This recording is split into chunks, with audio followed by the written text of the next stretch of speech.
Nació en Grozny en 1989. A los 6 años ya sabía distinguir el sonido de un mortero al caer del ruido de un lanzacohetes al recargarse. Su padre era dueño de una panadería. Un día, al abrir las puertas de la tienda por la mañana, un cohete perdido convirtió la fachada en un agujero humeante. Su madre resistió durante 5 semanas, no por la guerra, sino por el vodka que bebía para borrar la memoria.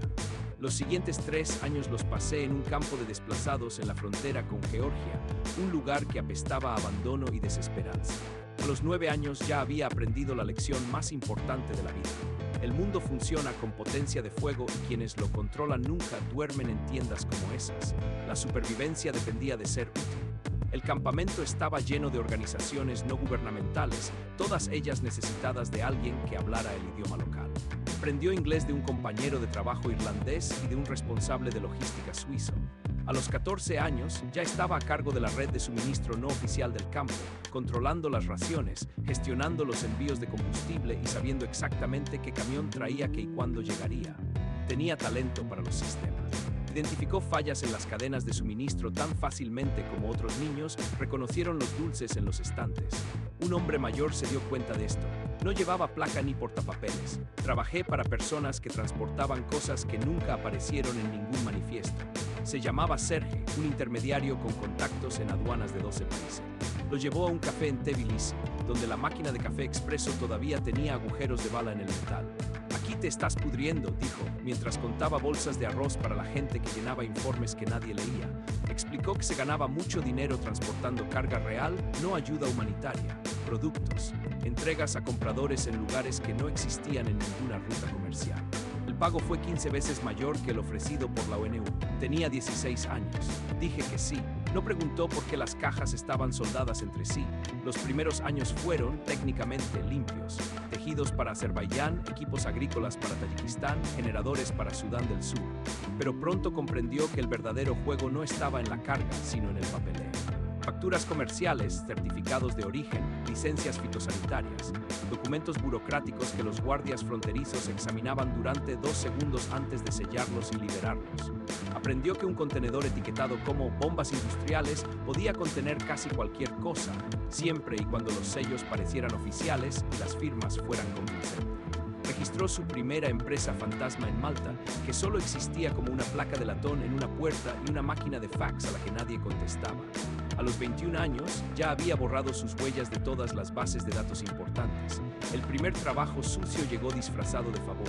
Sergei lo invitó al bar de un hotel en Bakú. Un cliente necesitaba maquinaria para enviarla al este de Ucrania. Las rutas oficiales estaban bloqueadas y la única opción era un convoy nocturno por caminos de tierra a través de bosques no vigilados. «Maquinaria», dijo Sergei, con una sonrisa que respondía a todas las preguntas que no hizo. Cuando abrió los contenedores a las 2 de la madrugada en un claro helado, comprendió lo que significaban. 3.000 fusiles de asalto y munición antitanque suficiente para derrocar a un gobierno. Los hombres no le estrecharon la mano, simplemente contaron las cajas. Regresó a casa con $70.000 más. Se dijo a sí mismo que era un caso aislado. Nunca lo fue. Aprendió las palabras mágicas de la industria. Certificado de usuario final. Este documento aseguraba a los gobiernos exportadores que las armas estarían destinadas a fuerzas militares o policiales legítimas. Con los sobornos adecuados, la jubilación de un coronel aquí, la matrícula de la hija de un ministro allá, podría obtener un certificado para cualquier cosa. Compró 8.000 pistolas para la Guardia Nacional del Chad. El envío salió de Bulgaria en tren. En algún momento en Libia, los vagones fueron desviados debido a daños en la línea ferroviaria y el cargamento acabó en manos de una milicia sin bandera ni nombre. Nadie lo auditó, nadie investigó. El papeleo terminó con el certificado. Dejó de alquilar espacios en buques de carga y compró su propia flota. 2 aviones turbohélice Antonov de una empresa de transporte kazaja en quiebra. Cada uno costó $45.000 y parecía sacado de un museo de aviación soviético. La pintura se desprendió, los instrumentos se sujetaron con cinta aislante y oraciones, pero volaron. Contrató a un jefe de equipo llamado Oleg, que había realizado entregas de suministros para el ejército ruso en la década de 1990. Bebía antes de cada vuelo y decía que le calmaba las manos. Fumó cigarrillos sin filtro en la cabina y aterrizó utilizando solo combustible cuando fallaron los instrumentos. No le importaba lo que hubiera en la bodega de carga. No quería saberlo. Esta fue la base de una asociación perfecta. Ahora controlaba toda la cadena. Aceptó un contrato para entregar suministros de emergencia a una empresa de seguridad en África Central. El manifiesto hablaba de lonas y pastillas potabilizadoras de agua. Las cajas contenían misiles antiaéreos y ametralladoras de cinta. Voló de noche, muy cerca del suelo, demasiado bajo para ser detectado por el radar. Un error de cálculo en la línea de árboles y terminaría como un cráter humeante en la sabana. Aterrizó en una pista de tierra abierta en medio de hierba elefante. Un comandante con gafas de espejo pagaba con una bolsa de lona llena de diamantes en bruto, extraídos por prisioneros a los que nunca conocería. Los pesé en una báscula portátil. Está bien, dio la señal. Vamos, vamos, vamos. Se dio cuenta de que ya no era un mensajero.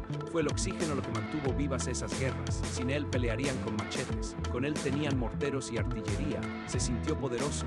Empezó a aceptar contratos más grandes. Vehículos blindados desmantelados etiquetados como equipo de minería. Sistemas de francotiradores disfrazados de instrumentos topográficos. Un helicóptero de combate era difícil de ocultar, pero un avión fumigador pasó por la aduana sin despertar sospechas. Aprendió el precio de cada funcionario corrupto. Los inspectores de bajo nivel cuestan $300 y un paquete de cigarrillos. Los capitanes de puerto exigieron un Land Rover y la matrícula universitaria de sus hijos en las universidades estadounidenses. Pagué sin quejarme. Fueron solo costos operativos. Conocí a los compradores. No eran bárbaros. Muchos fueron educados, elocuentes e incluso divertidos. Uno de ellos contaba historias de guerra mientras sus soldados adolescentes cargaban cargamentos en camioneta. En otra parte, un pianista de jazz tocaba mientras él contaba piedras en bruto en la mesa del comedor. Lo llamaron hacedor de lluvia, el hombre que trajo el trueno. Comprendió que el comercio de armas a menudo valía más que las armas mismas. A veces, el simple rumor de un envío en camino hacía que una guarnición del gobierno abandonara sus puestos. No vendía equipo, vendió miedo. Los conflictos no eran por ideología, se trataba de logística, y era el mejor experto en logística del continente. El dinero exigía un estilo de vida a la altura. Compró un chalet en los Alpes austríacos. Para sus vecinos era un asesor de materias primas jubilado, aburrido, olvidable. Esa fue la estrategia. Tenía una bodega más valiosa que el edificio donde nació. Guardaba en su armario una mochila de emergencia, con $500,000 en lingotes de oro y 5 pasaportes, cada uno de un país diferente, cada uno de ellos una vía de escape. Cambiaba de celular cada 5 días. Nunca me senté de espaldas a la puerta. Todas las mañanas revisaba el coche en busca de explosivos antes de arrancar el motor.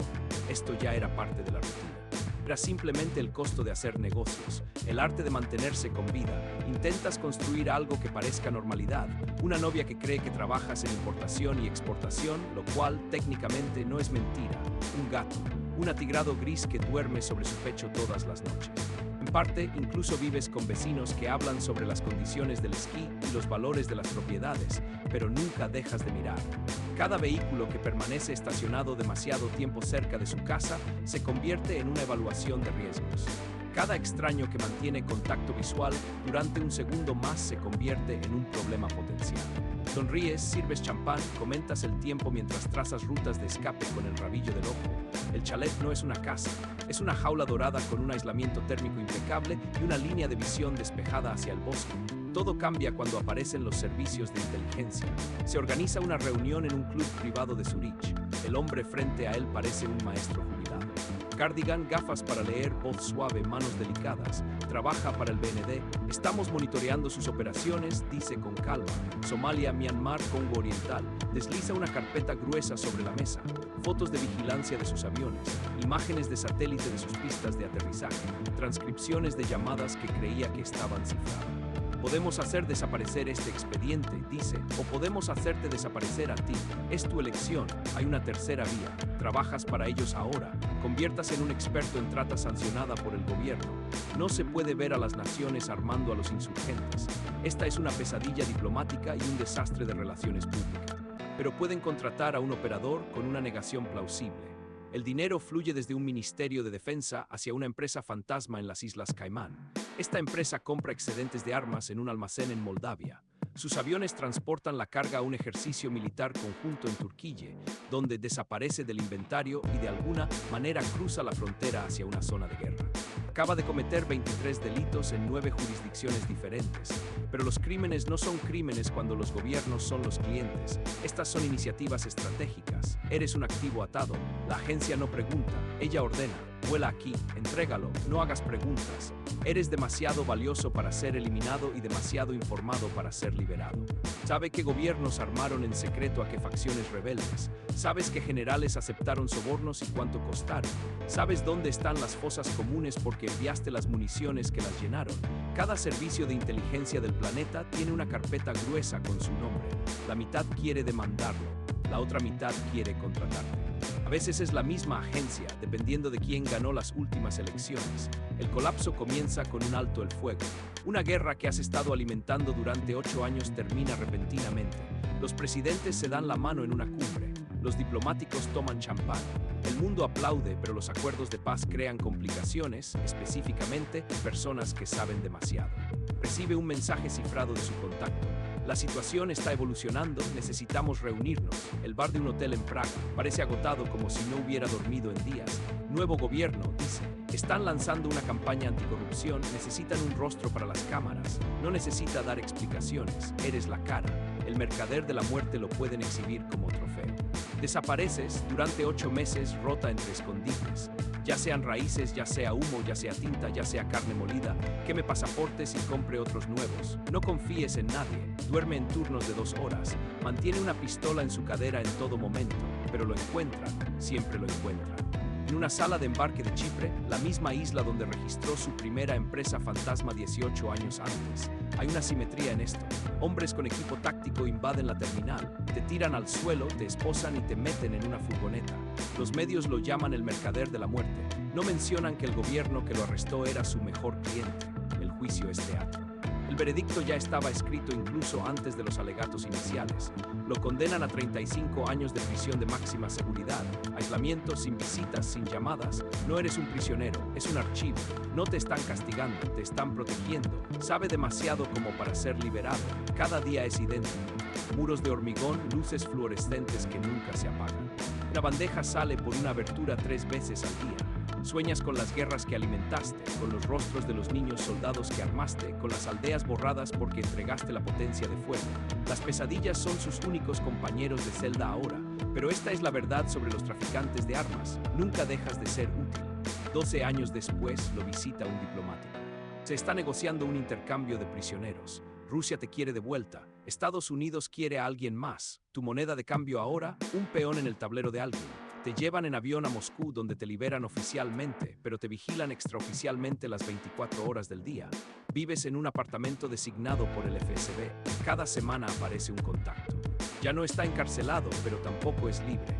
Es solo otra partida más en el balance de alguien, esperando ser negociada nuevamente. En algún lugar, ahora mismo, un niño en un campo de refugiados está aprendiendo su tercer idioma. Está organizando envíos de suministros, haciéndose indispensable. Tiene el aspecto de alguien que no trabaja para ninguna organización humanitaria. El ciclo ya no te necesita. Nunca lo necesité. Era solo la versión actual. Siempre hay un modelo más nuevo esperando a ser conducido. Las guerras no terminan porque tú te hayas ido. Las armas siguen moviéndose. Alguien más traerá la tormenta.